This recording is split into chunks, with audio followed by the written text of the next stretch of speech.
조갑제 TV 시청자 여러분 안녕하십니까? 2021년 2월 7일 오전 10시 반입니다.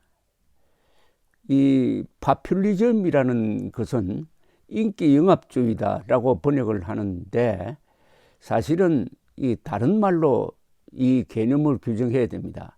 파퓰리즘 하면은 그것이 얼마나 독이 된다는 게 그 언어를 통해서는, 용어를 통해서는 잘 전달되지가 않습니다.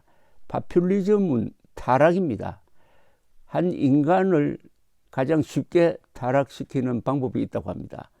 그것은 공짜를 가르치면 된다고 합니다. 파퓰리즘은 공짜를 가르칩니다. 공짜를 좋아하는 사람이 나타내는 가장 큰 특징 하나가 있습니다. 고마움을 모릅니다. 공짜 혜택을 받으면 고마워할 줄 알지만은 공짜에 꼭 붙어 다니는 게 하나 있습니다. 열등감입니다. 공짜 혜택을 받은 사람은 불평불만을 합니다. 그리고 남 탓을 합니다. 공짜 혜택을 받으면서 이렇게 생각을 합니다. 이거 내가 받아도 좋다. 이 돈 저 부패한 기업인들이 만든 돈이니까 내가 이렇게 뜯어먹어도 괜찮다. 부자들 나쁜 사람이다. 이렇게 함으로써 자신의 허약함을 캄프라치라 합니다. 이렇게 해서 인간이 타락합니다. 즉 파퓰리즘은 그게 정책으로 추진될 때는 국민 전체를 타락시키는 겁니다. 지금 문재인 정권이 본격적으로 국민 타락 작전에 나왔습니다. 그리고 여기에 이재명이라는 경기도지사가 파퓰리스트로서의 최고봉을 지금 보여주고 있습니다. 문재인, 이재명을 뽑은 사람은 한국 사람입니다. 어떻게 이승만, 박정희를 뽑았던 한국인이 어떻게 이렇게 변해가지고 문재인, 이재명을 뽑았느냐. 결국 국민 책임입니다. 공짜를 좋아한 국민이, 그리고 공짜 중에서도 최고의 공짜 좋아하는 게 안보 무임승차, 자주국방 포기는 안보까지도 공짜로 누가 해주겠지 하는 생각입니다. 이것은 일종의 안보 파퓰리즘이겠는데, 안보 무임승차, 한미동맹에 모든 걸 맡긴다고 해놓고 사실은 미국의 핵 문제 해결까지 맡겨놓고 오로지 웰빙에 탐닉하는 이런 자세, 이게 다 문재인, 이재명을 지도자로 뽑은 한국인의 모습을 적나라하게 보여주고 있습니다. 그나마 윤희숙 이 국민의힘 소속 국회의원이 이 파퓰리즘 공격을 가장 앞장서서 논리적으로 하는 분입니다. 이분이 최근에 어제 이 이재명 지사님 퍼주기는 괜찮고 부패가 문제라니 둘은 원래 너무 친하답니다 라는 제목의 페이스북 글을 올렸는데, 이 글은 공부가 됩니다. 윤희숙 의원은 이 경제 전문가인데 부동산 정책에 대해서도 아주 쉽게 설명을 하고 해서 인기가 높은 사람입니다.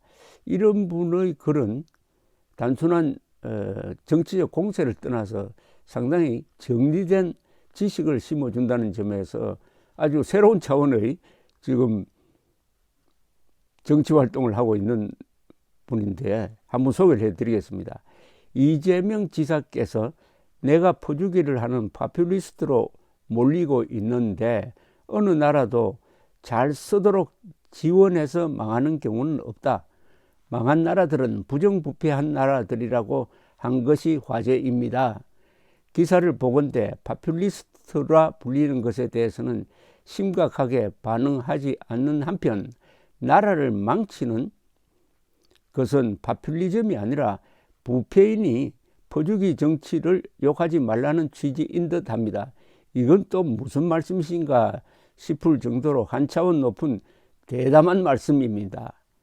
간단히 팩트 체크를 하자면 역사상 가장 유명한 파퓰리즘으로 나라를 망친 페론 치아의 아르헨티나나 차베스 치아의 베네수엘라는 부패 수준 역시 압도적이었습니다.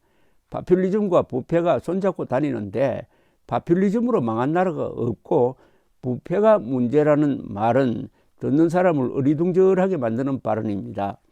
이재명 지사가 파퓰리즘의 전통적 공식을 따르고 있는 것 역시 우려되는 점입니다. 이전 정권이나 다른 이들을 부패로 몰면서 인기몰이를 노린다는 점입니다. 사실 많은 파퓰리스트들이 그 전략으로 재미를 보아왔습니다. 그러나 그런 자들이 정권을 쥐면서 더 큰 부패를 과시하는 경우가 부지기수였습니다. 노조의 지지를 얻고 권력을 획득한 패론 대통령 치하에서 노조 간부들은 정권의 비호를 받으면서 파업을 하겠다는 협박으로 막대한 돈을 뜯어내는 새로운 부패의 신공을 보였습니다.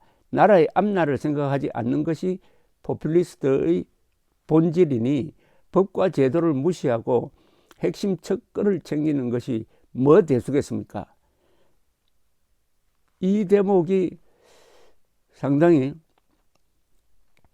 정확한 지적이라는 생각이 듭니다. 그러니까 파퓰리즘의 그 생각은 이거죠. 나라의 앞날을 생각하지 않는다. 지금 가지고 있는 돈 가지고 펑펑 써가지고 표를 얻어가지고 정권 연장을 하면 된다. 미래에 국가가 부도가 나든 말든 그것은 그때 생각할 일이다. 그때 국민들이나 그때 지도자가 알아서 할 일이지 지금 당장 표를 사서 매표행위죠. 사서 정권만 유지하면 그만이다. 그러니까 기본적으로 파퓰리즘이라는 것은 나라의 미래를 생각하지 않는다는 겁니다. 나라의 미래를 생각하지 않는 사람이 할 수 없는 일은 없습니다. 나라의 미래를 생각하지 않으니까 법도 그리고 인간 윤리도 모든 것을 희생을 한다는 겁니다. 나라의 미래를 생각하지 않는 사람에게 나라를 맡긴다는 게 참 비극인데, 그러나 많은 특히 남미 국가들은 이런 사람들에게 계속 정권을 맡겼습니다. 왜냐? 같은 통속이 되어버렸으니까요. 지도자를 닮아가는 사람들이 되었으니까요. 페론, 차베스, 마두로 같은 사람과 닮아가는 국민이 되어버린 겁니다. 그러니까 지금 문재인, 이재명 이 두 사람은 한국 국민을 향해서 나를 닮으라라고 합니다. 문재인, 이재명을 닮은 국민이 점점 많아지고 있습니다. 그러니까 이재명 씨가 지금 여론조사에 보면은 자기 대통령 후보 1등을 달리고 있는 것 아닙니까? 이재명을 닮은 사람들이 많아졌다. 이게 부정할 수 없는 현실입니다. 이렇듯 파퓰리스트들의 가장 큰 문제는 개인 주머니로 들어가는 부패를 넘어 제도의 부패까지 몰고 온다는 점입니다. 훨씬 통이 큰 부패지요. 그러나 어차피 나라가 감당하지 못할 정도의 지출을 뿌려가면서까지 권력을 탐하는 사람들에게 국가의 제도를 망가뜨리는 걸 염려할 이유가 없죠. 아르헨티나의 파퓰리스트 크리스티나 페르난데스 대통령이 개인적 부패로도 명성을 떨쳤지만 국제적 망신을 당하면서도 꿋꿋이 국가 통계를 조작한 것을 기억하실 겁니다. 그러니 이 지사님, 파퓰리즘과 부패를 구별하여 경중을 매기는 건 가능하지도 않지만 그런다고 선거용 포주기가 비호되지도 않습니다. 파퓰리즘과 부패 둘은 너무 친하기 때문입니다. 박정희 대통령의 경제성장이 왜 가능했느냐라고 외국학자들이 설왕설래 하는데 그중 한 분은 간단하게 정리를 했습니다. 제일 중요한 게 박정희 대통령은 인기 영합주의를 거부했다. 즉 파퓰리즘을 거부했다. 파퓰리즘을 거부하면 뭐가 되느냐? 미래를 생각합니다.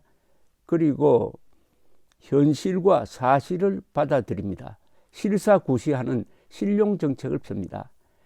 박정희 대통령은 선거철을 앞두고 이 교통단속을 좀 완화합시다 하는 내무장관의 건의를 받자마자 화를 벌컥 냈습니다.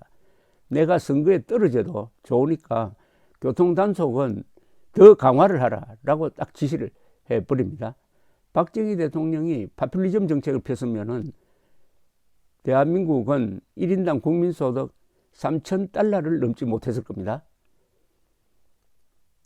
지금 코로나 사태가 이 파퓰리즘을 강화하는 데 좋은 구실이 되고 있습니다. 지금 이 정권은 국가 예산을 일종의 선거운동 자금으로 쓰고 있습니다. 투표일에 딱 맞춰가지고 퍼주기를 하는 이게 부패가 아니고 뭡니까? 이게 윤희숙 의원이 말하는 제도의 부패입니다. 한 개인이 뇌물 받는 것과 한 정권 세력이 뇌물을 뿌리는 것, 국민 세금을 뇌물로 뿌리는 것, 어느 게 더 큰 부패입니까? 제도의 부패입니다. 파퓰리즘은 그 자체가 제도적 부패입니다. 가장 큰 부패는 공짜를 가르치는 겁니다. 공짜를 가르치는 것은 무책임을 가르치는 겁니다. 공짜를 가르치면 인간이 동물 수준으로 내려앉아 버립니다. 대한민국에 당면한 가장 큰 위기는 북한의 핵 문제, 어떻게 보면 그보다도 더 큰 파퓰리즘이라는 이 독약입니다. 이 독약은 먹으면 당위증으로 되어 있어 가지고 아주 달콤합니다. 그러나 한번 먹기 시작하면 계속 먹어야 돼요. 아편입니다. 이 파퓰리즘이란 아편에서 헤어나오려면은 건전한 야당이 있어야 됩니다. 언론의 건전한 비판이 있어야 됩니다. 그리고 무엇보다도 한 사회의 주력인 중산층이 건강해야 합니다. 그런데 한국에는 이 모든 부분에서 지금 위기가 닥쳐왔습니다.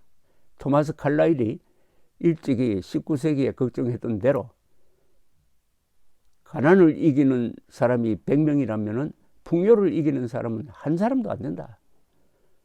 는 어떻게 보면은 이 세계 역사의 한 공식이 2021년 한국에서 그대로 적용되는 상황에서 맨정신을 차리려는 이 노력이 조금 아쉬운 편입니다. 그러나 한국 사람들이 가지고 있는 좋은 본성이 있습니다. 한국 사람들의 좋은 본성을 자극하고 그 본성에 호소해서 우리 국민들이 감동을 하고 해가지고 두 가지 위기, 북한의 핵 문제 그리고 파퓰리즘을 동시에 제거할 수 있는 방법이 있습니다. 그건 뭐냐? 자유통일 대전략을 세우는 겁니다. 자유통일. 대한민국은 민주화 이후에 국가 목표가 상실되고 말았습니다. 이제는 자유통일로 나아가야 합니다. 그것은 헌법의 명령이기도 합니다. 헌법 1조 대한민국 민주공화국이다. 헌법 제3조 그 대한민국의 영토는 한반도와 그 부속도서를 한다. 따라서 북한 지역을 강점하고 있는 북한 노동강 정권을 제거하고 북한 동포를 해방해야 한다는 뜻을 담아서 헌법 제4조 대한민국은 자유민주적 기본질서에 입각한 평화적 통일을 추진한다. 즉 평화적 방법의 자유통일을 명령을 하고 있는 겁니다. 이 명령을 거부한 사람들 중에서는 보수 세력도 포함되어 있습니다. 보수 세력이 어느덧 자유통일이라는 말을 기피하기 시작했습니다. 이렇게 해서 보수가 이런 위기로 몰린 겁니다. 이제 다시 자유통일의 기치를 내걸어야 합니다. 자유통일, 북한 노동당 정권을 끝장내고 북한 동포 2,500만 명을 우리처럼 자유민으로 만들어서 한반도가 8천만의 근사한 나라, 독일 정도의 인구를 가진 동북아의 독일을 능가하는 인류국가를 만들어야 한다 하는 이 야심찬 그리고 벅찬 이 비전을 만들어내는 지도자가 나와야 되고 그런 지도자를 만들어내야 합니다. 감사합니다.